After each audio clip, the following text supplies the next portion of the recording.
Olá, está começando mais um De Frente com a Lei. E no programa de hoje vamos conversar com o vereador Virgílio Costa do PDT. Vamos aqui tratar de assuntos que têm permeado o mandato do vereador e também a Comissão de Direitos Humanos, da qual Virgílio é presidente. Vereador Virgílio, prazer tê-lo conosco. O prazer é meu, Fábio, né? Assim como tenho também muito prazer em estar na TV Câmara de novo. Vereador, o senhor tem alguns projetos já tramitando pela casa. Eu lembro que meses atrás o senhor esteve aqui conversando com os nossos telespectadores, com quem nos acompanha. E eu gostaria de, nessa abertura do programa, o senhor desse uma revisada de como é que andam os seus projetos, os temas, qual é a expectativa que as pessoas podem ter com relação aos assuntos que o senhor tem dado mais atenção, digamos assim. Eu tenho um projeto que ele ainda tramita, que é o projeto que cria a Comissão Permanente do Idoso. Nós fizemos uma tentativa, né, de aprová-lo e ele parou, né? E depois foi para o plenário, mas quando foi para o plenário, entrou de uma maneira muito estranha e não foi aprovado. Nós estamos voltando com esse projeto, né? Eu acho que a Câmara, a população de Caxias precisa que tenha uma comissão permanente, né? Até porque o problema do idoso, né, recém está aparecendo, né? As pessoas ainda não se deram conta da gravidade disso aí, né? É uma população que está crescendo, né? Em breve teremos mais idosos. Mais idosos do que jovens de meia idade. É verdade. Então, é preciso que a Câmara faça uma interlocução nesse sentido. E que fique também à disposição, né, da população, né? Porque há várias entidades trabalhando, né? Há um Conselho Municipal, né? Tem a FAS, né, que tem um trabalho nisso. Mas precisa também do nosso apoio. Para que as pessoas entendam, o senhor propôs uma comissão permanente. Hoje nós temos 9 comissões permanentes no âmbito da casa, incluindo a de ética, mas a de ética se reúne só quando provocada. Então, são... No qual eu sou o presidente. Mas na prática são 8 comissões permanentes que acabam tendo aquele fluxo que as pessoas acompanham mais. Mas também temos a de ética, que o senhor é presidente, mas ela só funciona quando provocada. O senhor também preside a Comissão de Direitos Humanos. E na questão do idoso, nós temos uma comissão temporária especial. E a sua visão era no sentido de que ela fosse permanente, porque a comissão temporária especial ela depende de requerimentos que a mantenham em funcionamento. Na medida em que nós aprovamos uma permanente, ela simplesmente passa a existir e pronto, né? É mais ou menos nessa ótica, né, vereador? Ela passa a existir, porque a provisória, né, não é que não tenha compromisso com a população. E a temporária especial também tem o senhor à frente. Também como presidente. Então, esse foi um projeto que a gente criou, a temporária, né? E logo depois a gente viu da necessidade de criar essa permanente, né? Porque naquele momento a gente começou a ter muita demanda, né? E até eu vou lembrar isso aqui porque é importante isso. Quando foi colocada em votação essa comissão permanente, né, nós estávamos voltando de Porto Alegre, onde nós fomos fazer uma visita, né, à delegacia do idoso. Que outro debate que o senhor levantou, né? O porquê de Caxias ainda não ter, né, digamos assim, uma delegacia mais específica. Então a gente estava lá para conhecer, né? Na verdade, o processo de criação de uma delegacia do idoso ele é mais complicado, porque depende de uma resolução do governador, né? E ela não é tão simples. Mas, um meio termo, sim. O que seria o meio termo? Seria a criação de um cartório, né? Um cartório que é o primeiro passo para a criação da delegacia, né? Nesse cartório se instalaria, né, um pessoal especializado no tratamento do idoso, né? E até foi sugerido pelo próprio delegado regional na época que a gente instalasse junto à delegacia da mulher. Porque aí, olha só, tem tudo a ver. As mulheres que são vítimas de agressão, né, a maioria delas são idosas. Nossa. Olha só. Quer dizer, teria tudo a ver, né? Então, esse projeto, Fábio, ele vai voltar, né? Nós vamos nos mobilizar, né? Aliás, já há uma mobilização nesse sentido. E eu assim, eu acho que eu tenho assim meio que... Porque eu também estou legislando em causa própria daí, né? Então eu tenho quase que um compromisso com esse pessoal. Eu lembro até, em tom de brincadeira, nosso presidente da Câmara, o vereador Flávio Cassina, nas sessões ele tem usado assim a bancada idosa, né? Que seria a maior bancada da Câmara. Fábio, mas o Cassina me leva alguns meses, hein? Então, é interessante que também até na própria Câmara nós já temos, digamos, a bancada idosa, que o vereador Cassina fala assim como tem lá na Câmara Federal, né? Bancada da bala, bancada... que agora está voltando, né? Complicado. Querem rever, né? Bom. Mas isso aí já é outro problema. É outro problema. Mas, além dessa pauta de idoso, para que as pessoas entendam quando o senhor fala nessa preocupação institucional, representativa, no sentido de atender, se pudéssemos dizer categoria dos idosos, enfim, são os idosos. O que mais se ganharia? Seria, daqui a pouco, uma centralização de atendimentos, de denúncias? Iria, daqui a pouco, também por uma forma de desenvolver parcerias, processos educativos? Qual é a abrangência que tem, seja o cartório, como o senhor fala, que seria um caminho preliminar, até descambar na delegacia? O que mais os idosos de Caxias do Sul ganhariam com uma estrutura institucional desse tipo? Bom, uma comissão permanente teria, né, em princípio, né, um advogado permanente na delegacia, para atender a qualquer demanda, né? Porque tu sabes, né? Mas aí é um atendimento público. Público, sim, aberto, né? Claro, aberto, né? Onde ele poderia encaminhar, né? Uma série de coisas, né? Claro. Que o problema do idoso, Fábio, as pessoas não, às vezes elas não têm muita dimensão disso. Claro. O idoso é quem adoece mais. O idoso é quem precisa mais de medicamento. O idoso é aquele que precisa de cuidados especiais. É aquele que precisa de que a família esteja mais unida. E parece, né? Parece até que as coisas têm... a população, em geral, elas podendo, né? Não sei se tem medo de envelhecer. E o que mais tem chegado para o senhor, assim, de denúncias? Eu vejo que vocês fazem muitas reuniões, né, com os conselhos, com os representantes ali do executivo que se envolvem com a pauta de idoso, enfim. A gente começa desde de todos os, né, aquelas coisas que acontecem numa vida normal de uma pessoa idosa. Né? Desde do atendimento nessas casas, né? Apropriadas para isso. Casas de apoio, né? Casas de apoio. Né? Às vezes, até o que se faz, né? Daquela violência econômica, né?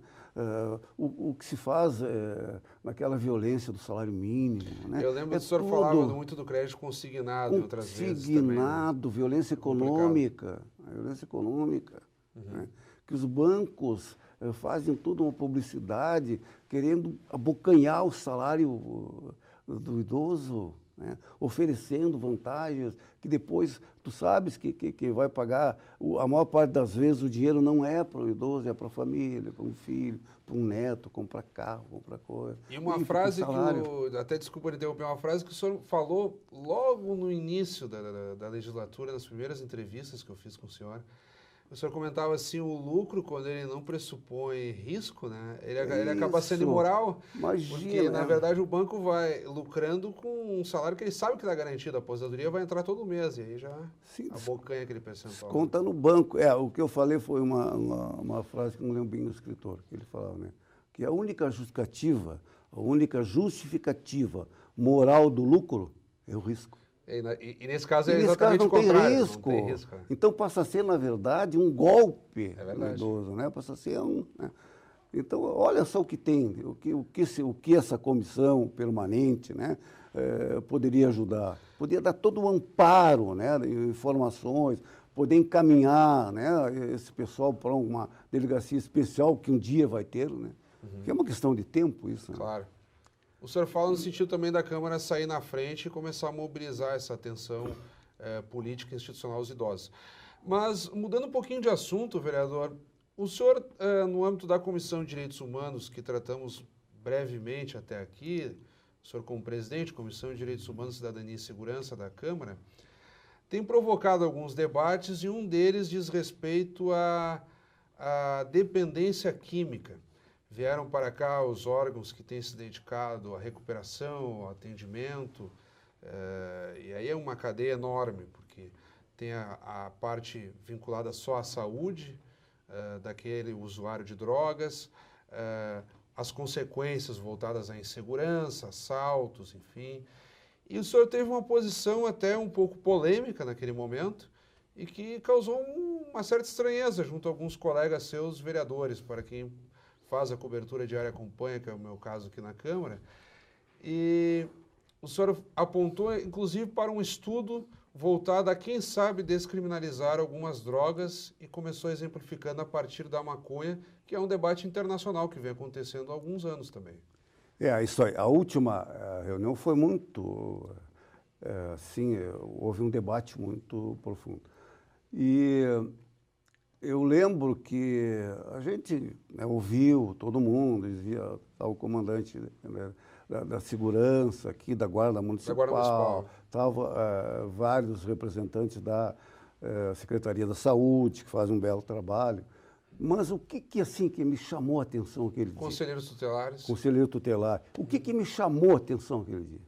E que eu fiquei, porque eu já tinha lido, mas não me lembrava mais disso aí. Uhum. Foi uma menina que falou que o índice de recuperação dos drogados, ele oscilava entre 5% a 7%. Isso pegando principalmente o crack, né? Crack, tá. Mas, olha só. Aí aquilo ali, até eu fui obrigado a confessar que aquilo ali, né? Que eu sou um cara meio pessimista quanto a essa luta que se trava contra a droga. Porque eu acho que ela tá focada no lugar errado, na maneira errada, entendeu? Enquanto a gente focar ali, a gente não vai diminuir. Já está provado, né, que por mais programas que se inventem, por mais tratamento que se dê, né, tudo isso aí tu está tratando o sintoma da coisa, né? A doença é, para mim, o tráfico, o traficante. É aí que tem que ser atacado. E aí? Claro. Mas quando o senhor defende, como foi o caso naquela oportunidade, pelo menos que se estude, mas com a intenção de daqui a pouco chegar de fato a uma descriminalização das drogas de forma paulatina, claro que isso envolve uma legislação nacional, não poderia simplesmente Caxias do Sul, mas o senhor, como agente público, levantou essa discussão. Eu gostaria de ouvir quais seriam os benefícios assim práticos, objetivos, num primeiro momento, na medida em que se iniciasse, então, a descriminalização de algumas drogas. Eu acho que tem que começar o debate. Né?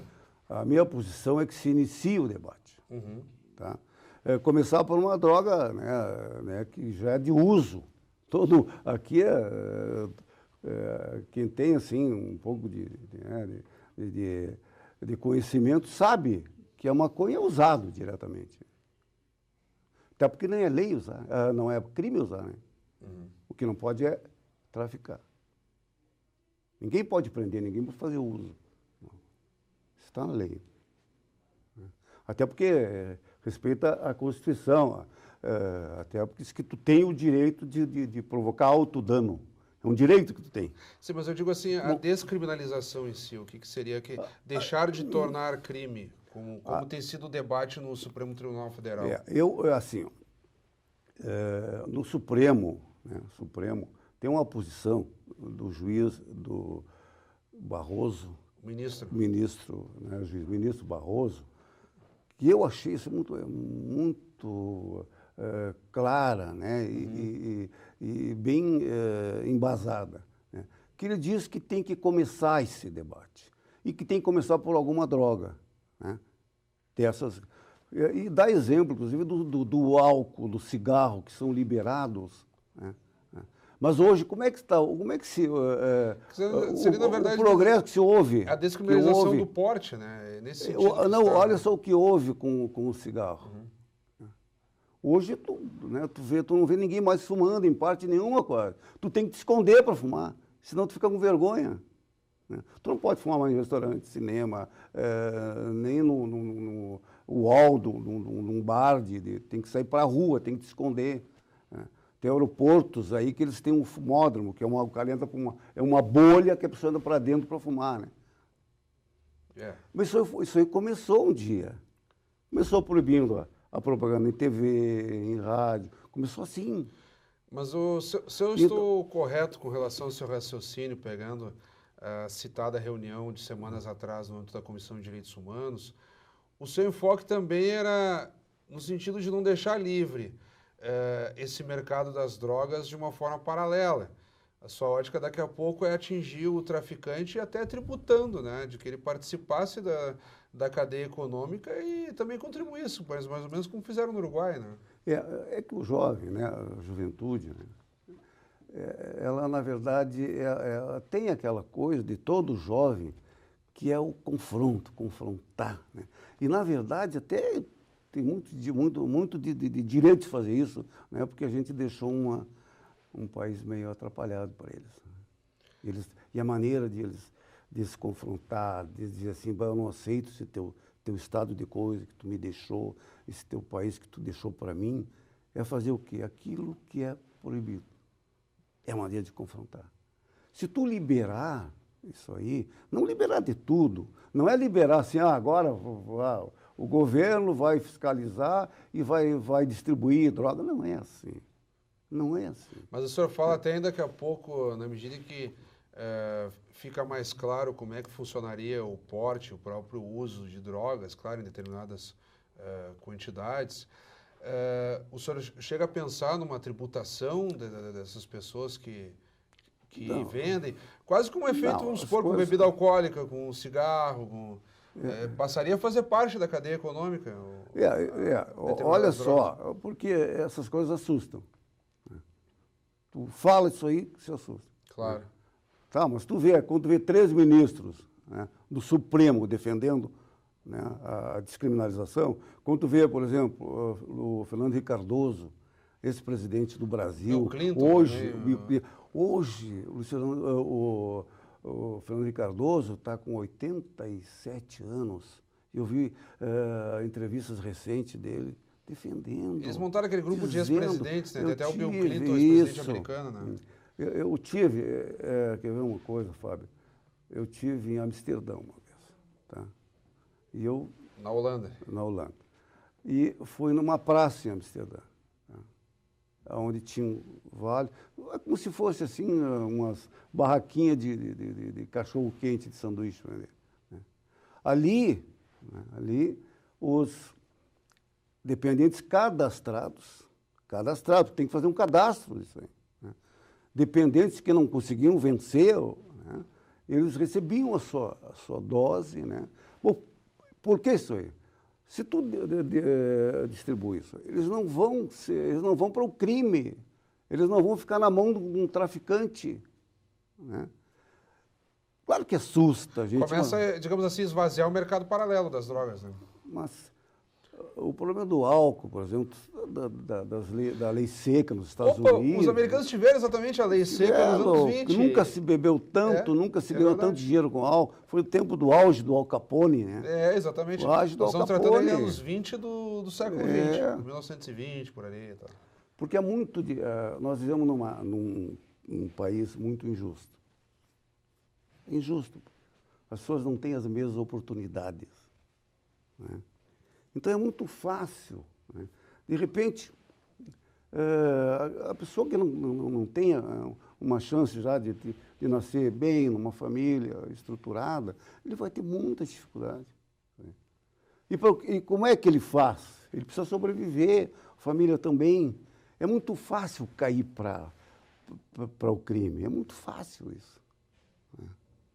Então, se nós temos que enfrentar isso aí, essa desigualdade que existe, né? Esse país injusto que é o Brasil, nós temos que, esse problema tem que ser tratado de maneira diferente. E o senhor pretende... Porque haver uma coisa, assim, Fábio, isso é uma coisa que quando a gente se dá conta, porque tu pega, de repente, um portador, tá? Né? Com algumas gramas lá, parece que mais de 5 gramas, se eu não me engano, já passa a ser, né? possa ser traficante. Mas uma coisa é tu pegar, tá, um traficante lá do Burgo, um gurizinho do Burgo lá, com isso aí, e outra coisa é tu pegar um filhinho de papai no centro, com isso aí. Quem é que vai passar por portador e quem é o traficante? E esse juízo? Quem é que vai fazer isso? Realmente precisa estar mais claro, digamos assim. Mas tem que ser bem claro isso aí. Tem que ser bem claro isso aí. Uma situação que eu ia lhe perguntar, o senhor pretende levar adiante essa discussão no âmbito da Comissão de Direitos Humanos, daqui a pouco uma audiência pública? Eu vou te O que dizer. o senhor tem pensado nesse sentido, junto com seus colegas, evidentemente, que o senhor preside, mas aos outros vereadores que também participam, né? Eu acho que as pessoas têm que perder o medo de discutir isso. O problema existe. E tem que ser tratado, tem que ser discutido, né? Eu levantei, né? Que não sou eu, em toda parte aí, né? As pessoas estão levantando isso, né? Né, os Supremos que estão discutindo. Sim, a propósito do STF, a tendência é de que seja aprovada essa aprovado, porque dos descriminalização 11, né? Dos 11 envolvendo juízes. a utilização e o porte de drogas, porque está acontecendo a votação, o processo era um pouco mais moroso, uns pedem vista e tal, mas a votação, por enquanto, ela vai positiva no sentido da descriminalização, pegando até ministros que o senhor mencionou aí no nosso programa. Dos 11 ministros, 3 já votaram. 3 a favor da descriminalização. E aí foi solicitado vista por um outro ministro. Então está suspensa. Claro. Mas mais 3 votos e ele passa a ser aprovado pelo Supremo. Claro. Quer dizer, não é uma discussão assim, né? Não é uma coisa vaga. Né? Não, e eu acho também, né, uma coisa que eu coloquei, a situação aquele dia, pedi até, eu digo, vamos terminar a nossa reunião, muito produtiva, mas queria ver a posição de cada um. O pessoal se constrange, né? Mas o pessoal se constrangeu, mas não, aí fizeram como fazia o Brizola, perguntava uma coisa e respondia outra. Mas, vereadora, eu não quis interromper a sua linha de raciocínio, é sempre muito legal recebê-lo. E vamos aproveitar e ficarmos atentos. Quem nos acompanha já sabe que tem continuidade os debates na programação da própria TV Câmara e do nosso site institucional, o www.câmaracaxias.rs.gov.br. Tratamos aqui, então, do seu envolvimento no sentido de tentar ampliar a estrutura institucional no que tange ao atendimento ao idoso, e aí seria, então, uma comissão permanente no âmbito da Câmara de Vereadores e no âmbito do município, claro, a partir de uma iniciativa do governo do estado, uma delegacia voltada ao idoso. E aqui na Câmara, o senhor dando ênfase ao debate em torno da possível ou não descriminalização do porte e utilização de drogas, como está sendo debatido no Supremo Tribunal Federal. Fica um espaço para que o senhor toque num ponto que nós tratamos até aqui e faça suas considerações. Tá bom, Fábio. Na verdade, nós não vamos se deter, né? A Comissão de Direitos Humanos não vai se deter só nesse debate. Né? Não, claro, foi uma forma uma coisa assim, pauta, foi bom tu falar isso, porque é uma coisa que já foi dita, claro. Né? E a gente reafirma, né? Que tem que começar o debate. Claro. Tá? E que não se pode fugir desse debate. Né? Como se não pode, nós estamos programando já uma reunião da Comissão de Direitos Humanos sobre o aborto. Que também é Tu fala tabu, assim, né? Tabu. É verdade. Só que o tabu tem que ser debatido, porque o problema existe. Bom, eu queria dizer uma coisa, né? Ainda tenho alguns minutinhos. Claro, fica à vontade, verdade. Eu queria dizer assim, o vereador, ele tem que ser visto, a comunidade tem que enxergar o vereador como alguém que tem uma atuação, mas que não consegue fazer as coisas sozinho. Porque às vezes eu olho assim e vejo, o vereador, projeto nome de rua, o vereador criou o dia do vizinho. Só que assim, eu tenho, por exemplo, projetos meus, bons projetos simples, não tem por que ser inconstitucional. Um projeto da boa visão, da saúde visual das pessoas, das crianças, né, que eu tenho lá que parou. Inconstitucional. Eu peço que se coloque criança de 5 até 13 anos, né, a professora da própria escola né? Vai fazer um testezinho simples, como se faz para tirar carteira de motorista. Sim, Senta a acuidade criança, visual. bota um quadro, não chega para ser bem acuidade ali, né? Eu quero que seja até mais simples, tá? Claro, claro. Mas eu botei o nome de um projeto de acuidade visual. Acuidade visual. Senta a criança, bota um quadro, vê quem tem problema. Mas uma professora faz. Se notar que a criança tem problema, encaminha para o oftalmo, aí é outra coisa. Claro. E eu te pergunto, Fábio, por que é funcionar um projeto? Aonde esbarra no quê? Bom, aí é um outro debate aí. Nós teríamos que fazer um Esbarra debate no quê, eu da pergunto? Comissão de Justiça sobre isso, né? Que emite os Então, assim, pareceres, ó, enfim, de então constitucionalidade. coisas trancam. Claro. Né? E às vezes o vereador lá não faz projeto. Ele tem vários projetos que não andam. Porque todo aquele projeto bom, ele vai esbarrar um pouquinho. Claro que fazer projetinho né? Só para dizer que fez 10, 20 projetos, não adianta. Tu tem que trazer para o debate, principalmente eu, que já, né, não tenho mais, né, não almejo carreira política, acho que, né, tem um momento que a gente tenta ajudar e depois sai e entra os novos, né? Claro. Então, a gente não pode perder tempo.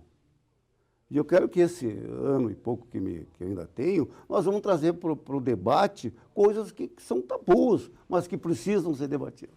Então, mais uma vez, muito obrigado, vereador Virgílio, com quem acabamos de conversar. E fica o convite aí, como sempre, que o senhor retorne nos próximos meses. O senhor trouxe assuntos bastante interessantes, né, e que não se esgotam, hein? Certamente quem nos acompanha vai querer ouvir do senhor a evolução desse debate. Eu agradeço ao senhor. Fica então o convite, como sempre, a todos que continuem acompanhando a programação do nosso canal 16. Até o nosso próximo encontro.